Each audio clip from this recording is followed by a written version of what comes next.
Hello and welcome along to the Westminster Roundup with the Sport and Recreation Alliance. I'm your host, Alex Sexton, once again joined by the Public Affairs Lead, Ryan McCulloch. How are you, Ryan? I'm all right, Alex. How are you? Yeah, I'm very good, thank you. I know you've had a short break, enjoyed the opportunity to escape and travel now that the restrictions have been lifted. How was your time off? Yeah, it was lovely. Very relaxed. Managed to get up to Lake District, and it was quite quiet up there, surprisingly. So it was nice to get just some decompress and relax, as they say. It was great. Well, you took an opportune moment to disappear on us for a week. It seems to be that government always announce stuff when you're away from us, but fortunately you're back and can fill us all in on what has been going on. And I think the main headline in the last couple of weeks has been the phased return to play and the government announcement on some new dates where we can see some more physical activity returning.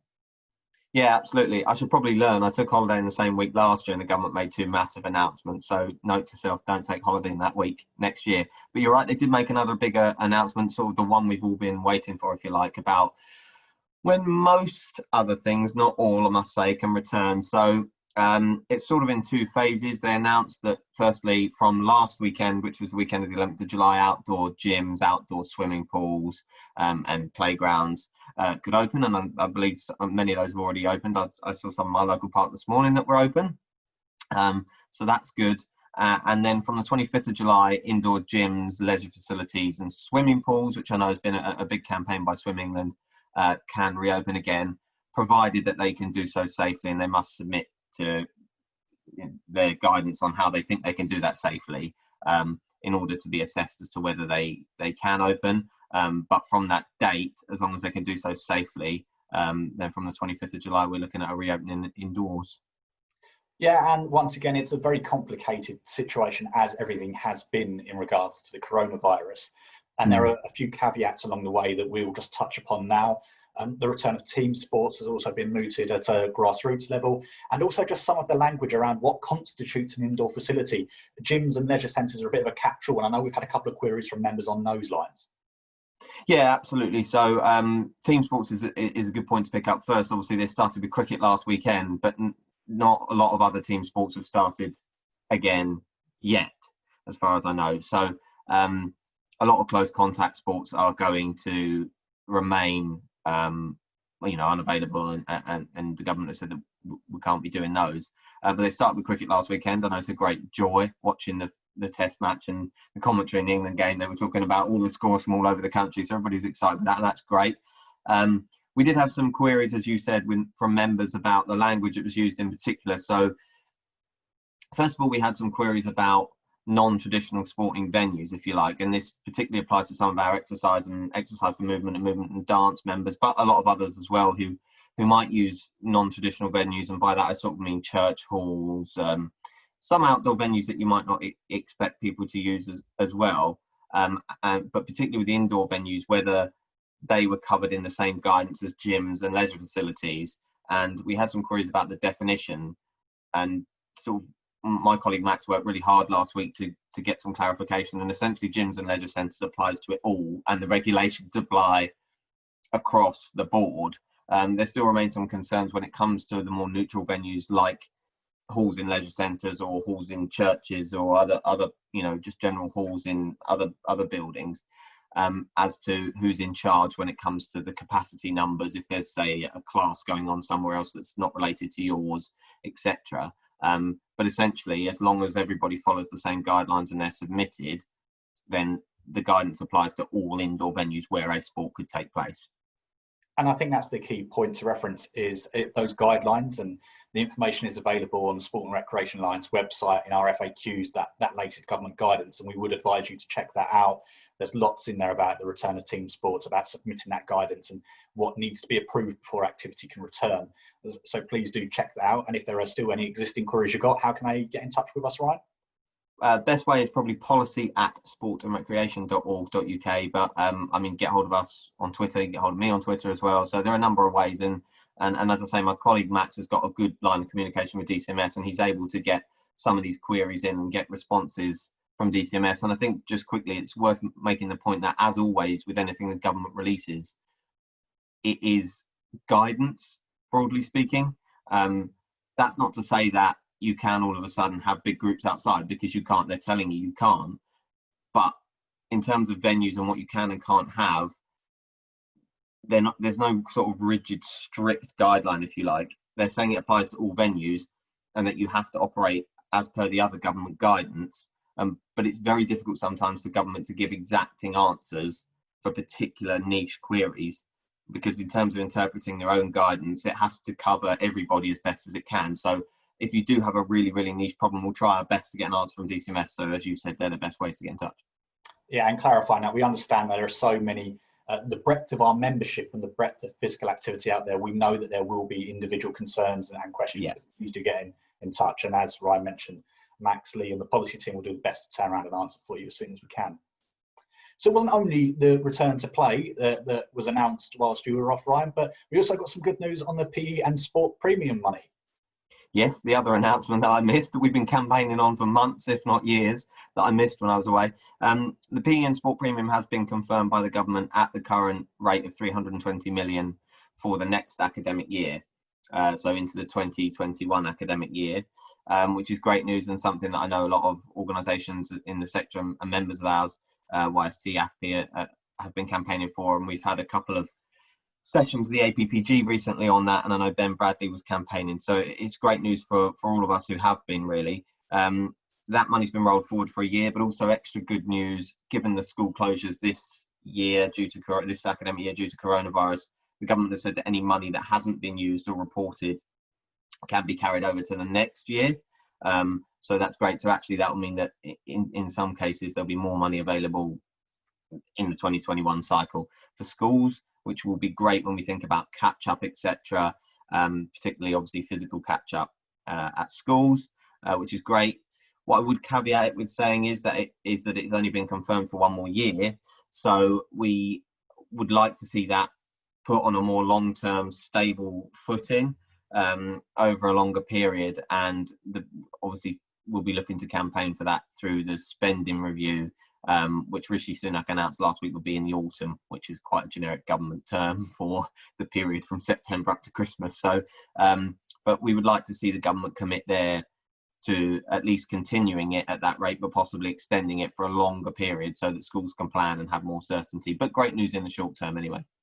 In fact, the Alliance did their own piece of research on this a couple of years ago, and the feedback we received was that one of the biggest concerns in primary schools was that long-term sustainability and being able to plan 2-3 years in advance and use the money appropriately. So you're completely right, Ryan. Whilst we welcome the news, and it's great to see physical education being protected in that manner for the next academic year, I know that along with our peers in the sector, we will be pushing for that sustainability, and hopefully the spending review will bring good news for that, and we'll obviously confirm to our members once we have a confirmed date which is a little less fluffy than autumn for us to work out when that spending review will come. We've also been working hard behind the scenes in Parliament over the last couple of weeks. I know we were working on a couple of bills and some work around that and trying to make some changes. How's that gone? So there's a couple to mention, really. The first one is the Business and Planning Bill. Contained within that was some legislation to amend, and forgive me if this gets a bit complex, it's always difficult to get your head around, but to amend the 2003 Licensing Act to allow those with premises licenses to sell alcohol off license, so for takeaway, as well as on license. And a premises license really covers a lot of pubs, a lot of clubs, some sports clubs too, but there is another type of license called a club premises certificate, which a vast number of sports clubs have as their form of alcohol licensing for their club bars, etc. But it also applies to social clubs and British Legions and things like that as well. They have that license too. And RYA, in discussion with my colleague Max, said it will probably affect about 90% of their members, and their clubs would have the club premises certificate, but the legislation didn't cover them. So what that meant is that sports clubs and clubs with a club premises certificate could not sell alcohol for takeaway. And the idea of doing it for premise licenses, including pubs, is to allow them to potentially claw back some lost revenue from having decreased capacity in the pubs because of social distancing. And we felt that obviously sports clubs shouldn't be disadvantaged because they have a different sort of licence, and that licence should be included in the bill also. We made representations in the House of Lords through Lord Moynihan and Lord Addington, grateful to them for raising it in the debate there at the committee stage. Unfortunately, we weren't able to get an amendment table. We had drawn one up, but it was clear from what had happened in the debate and the comments of Lord Moynihan and Lord Addington. The minister summing up the debate made it clear that the government felt that it was outside the scope of the bill, and therefore we sort of felt that tabling an amendment at that stage would probably not be particularly useful. So unfortunately, we haven't been able to get any cut through on that one. But there is another bill going through, which is obviously a huge bill, and the government do these regularly, is a finance bill. Now, the finance bill, again, excuse me if this gets complicated, but the finance bill covers a wide range of areas. The bill's over 200 pages, many of which relate to coronavirus. But the particular issue we are concerned about is the taxation of grant money. So in the bill, the government are suggesting that things like the retail, hospitality and leisure grant will be taxable for those purposes based on corporation tax, VAT, whoever pays that normally. So community amateur sports clubs are exempted in the bill, but we want to try and get an amendment in there to allow all sports clubs to be exempted, because they're going to be financially hardest hit. And as I've just mentioned, they won't be able to sell off license takeaway. So there's a number of, and the lack of activity, and some aren't able to return. So we're hoping that the government will look more friendly upon that. Ben Bradley's been very helpful with us in that. And again, Lord Moynihan is going to raise it in the second reading of the debate in the House of Lords this Friday. Now, it's moving at pace because the government are trying to get it through. So they've got all three stages of the bill through, I believe, on the first week of it being in Parliament, and it's now in the Lords for second reading. So they want to get it through quite quickly, which makes it more difficult. But we're hoping to get an idea of what the government's thought process is behind it from, hopefully, if Lord Moynihan can kind of draw that out of them on Friday. And then we'll see where we can go from there, and whether we're able to amend the bill, or whether there's time to amend the bill to try and get that through, because I don't think it's fair that clubs will have to pay a large chunk, probably a fifth of the money they were given as a grant, back in tax. So while that's quite complex, they're the two things we've been looking at in terms of legislation in the last couple of weeks.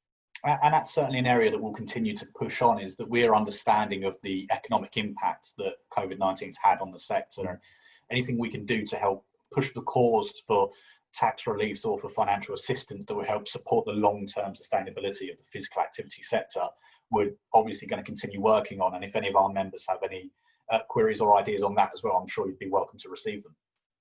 Yeah, absolutely. And actually, it's important that, in some ways we get as much notice as we can, because we do monitor that, obviously, particularly myself, as a team, we monitor what's going on in Parliament. But when bills are 200-300 pages long, we're not always necessarily able to, we're not there on the ground to pick out, oh, hang on, this is going to affect us in this way. So it's only when members raise the issue with us, as they have done in relation to the business and planning bill and the finance bill, that we know that's going to affect them, and then we can set the wheels in motion with our parliamentary contacts about how we try and change that. Absolutely. Something else that was announced this week, actually, which loosely relates to Parliament, because I'm very pleased to see that the Sports Minister will be a part of this, is the Women in Sport Imagine, Believe, Achieve conference that the Alliance announced, which we'll be hosting on Thursday, the 30th of July. And as touched upon, we were very pleased to see Nigel Huddleston commit to being a part of that for us, Ryan. Yeah, absolutely. It's I think it's great that he's going to make a contribution, and very good that he's found the time to do so, because obviously we know how busy government is with all the announcements that are made, and then all the subsequent queries that we give to them, and all the kind of associated, he has a wider brief than sport. So even though he's the sports minister, he has other things attached to his brief. And as with the rest of government, they've got a lot on their plate with coronavirus at the minute. So it's great, and it's particularly great because it's an important area of work.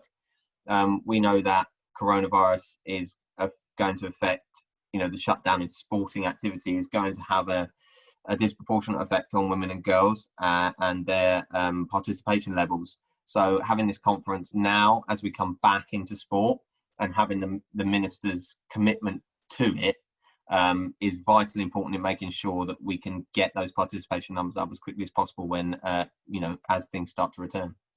And we're delighted to confirm that Baroness Tanny Gray will also be joining us for that conference as a speaker, and we'll be announcing more over the coming weeks. A great opportunity for us all as a sector to collectively come together and highlight the importance of women and girls in sport and representation from grassroots to board level, and making sure that, as Ryan touched upon, that physical activity levels return and we don't ignore that gender inequality gap that still remains. So that's going to be a vital conference. We're really looking forward to hosting that in a couple of weeks. If you do want to attend, please do check out our social media channels and the website, and that will give you information on how you can book your place for that event. Finally, just before we do wrap up, I think it's worth highlighting with so much having happened in the last couple of weeks, and we've received so much support from our members and the wider sector, some amazing work being done.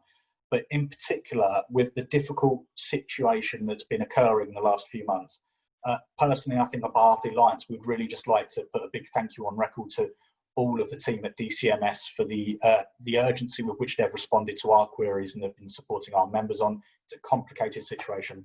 And our friends over at Sport England, who have been working all hours of the day and night to make sure that guidance is prepared and that they're taking phone calls from ourselves and from other members to make sure that everyone's voice is getting heard. So just a huge thank you from us to DCMS and Sport England for the amazing work they've been doing recently.